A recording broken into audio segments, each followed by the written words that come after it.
көп қыз келіншектер келіндер әсіресе түсінетін шығар мені. 90-шы 80-ші жылғы қыздар.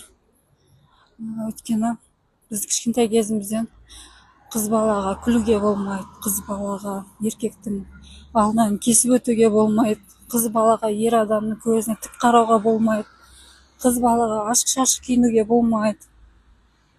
Қыз бала үйді жақсы жинау керек, тамақ дәмді істеу керек, тазалық жақсы болу керек деп бізді не үшін олай тәрбиеледі?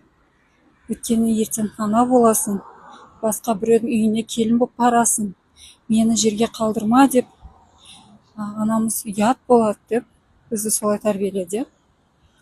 Бірақ біз әйел адамы, қыз келіншектер тек қана бала туып, біреуге қызмет жасау үшін туған емеспіз ғой. Алла тағала бізді ол үшін жаратқан жоқ қой. Келін бол, қызмет жаса, балалы бол, бірақ та өзіңді ұмытпау керек.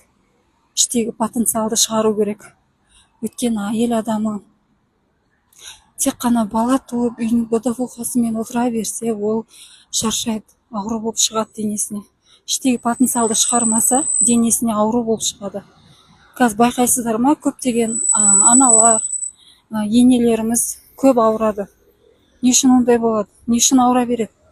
Өйткені тек қана әке-шеше, ата-енем жақсы болсын, қайын жұрт жаңағы туысқандар сөйлемесін, ұят болады деп өзінің потенциалдарын шығармаған, өздерін дамытпаған, балам, жұмыс, бытовуха деп өзін жауып тастаған, өзінің қалауын орындамаған, армандарын орындамаған, күйеуін айтқаны, ата-енен айтқаны, сонымен жүре берген. Сол бойы жасы өтіп кеткен. Мен олай жүргенді қаламаймын.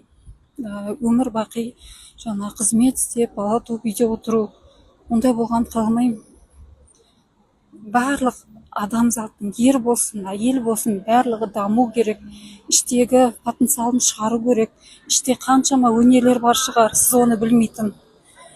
Күшті бір әдемі сурет салатын шығарсыз, немесе тоқыма тоқитын шығарсыз, немесе тігін, немесе бір ән айтатын шығарсыз, немесе күшті билейтін шығарсыз. Шығарыңыздар, тексеріңіздер, көріңіздер, не ұнайды, зерттеңіздер. Өздеріңіздің өмірлеріңізді босқа өткізбеңіздер. Ертең 80-90 жасқа келіп өкінесіздер.